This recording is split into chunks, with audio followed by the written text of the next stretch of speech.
एक बालक ने भगवान शिव को ही पेड़ के साथ रस्सी से बांध लिया। आखिर क्यों?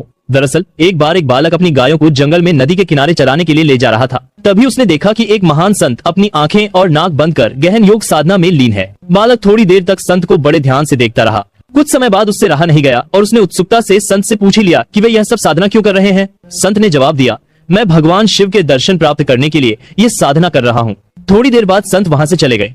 संत के जाने के बाद बालक ने भी उन्हीं योग्य क्रियाओं को दोहराना शुरू कर दिया। उसने संकल्प लिया कि आज वह भगवान के साक्षात दर्शन करके ही रहेगा। बालक ने अपनी आंखें बंद कर ली और नाक को जोर से दबा लिया। सांस रुकने से उसकी प्राण निकलने की स्थिति आ गई। उधर कैलाश पर्वत पर भगवान शिव का आसन डोलने लगा। शिव जी ने ध्यान लगाया और देखा कि एक बालक उनके दर्शन की लालसा में कठोर तपस्या कर रहा है। बालक के हठ और भक्ति से प्रसन्न होकर भगवान शिव तुरंत प्रकट हो गए। वे बोले, अरे ओ बालक, बस करो, अब तुम्हारी ये तपस्या, मैं स्वयं तुम्हें दर्शन देने आया हूँ। बालक ने आंखें बंद रखते हुए ही इशारे से पूछा, आप कौन है?